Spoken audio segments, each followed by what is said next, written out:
Baipariguda block दंडावाड़ी पंचायतर पणसपुट grammar पोल भुशुड़ी पड़ू 25 grammar लोक बाह्य जगत विच्छिन्न फल शिक्षा स्वास्थ्य भली जरूरी सेवार वंचित रही से रास्ता दे ना जापी आंबुलांस ना जानवाहन स्कूल कॉलेज को छात्र छात्री जावाई असुविधा भोगुवा बेले लोके जरूरी काम पंचायत सदर महकुमा को जावा कष्टकर हो पड़े तेणु ग्रामवासी मिसी पोल उपर पाइप बिछाई जावासवा कर स्थानीय पोल निर्माण पर दाबी करपरि गुप्तेश्वर पंचायतर कटनीकुंड ग्रामर पोल भुशुड़ी पड़ू 6 खंड ग्रामर ग्रामवासी नाही नथिबा असुविधार सम्मुखीन होती 6 खंड ग्रामर ग्रामवासी एक प्रकार विच्छिन्न जीवन बिताउछन्ति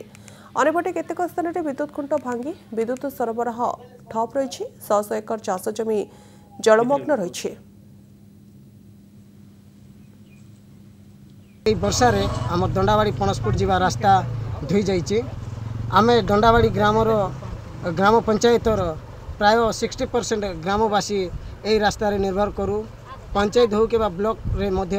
कौन सी कारण जावाई यही रास्तार आम जाऊँ जहाँकि यही रास्ता धोई जाइए जहाँफल आम यातायात संपूर्ण ठप रही प्रथम शिक्षा व्यवस्था कहले आम दंडावाड़ी गोटे 5टी स्कूल रही प्राय पिला यही स्कूल रे निर्भर करी पाठ पढ़ुछंती से स्कूल को जीवाई हेले प्राय 70 पिला यही रास्ता को जीवा पड़ुछि जहाँकि यही रास्ता धोई जाइए बोलिकी संपूर्ण भाव में शिक्षा व्यवस्था ठप रही ये रास्तार सबु बेले अनुत अवस्था पड़ रही अच्छी आम बारंबार गवर्नमेंट को जनाऊँ हेले भी आर किसी कर्णपात दौना एवं जो लगाण वर्षा है ये लगाण वर्षा टोटाल रास्ता पूरा भुशुड़ी पड़ी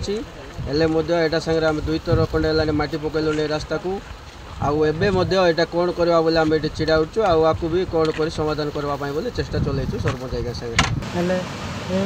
रास्ता आज्ञा ए वर्षर जोगाण लघुचाप जो से वर्षा जो धोईक नहीं गला आज्ञा ब्रिजटा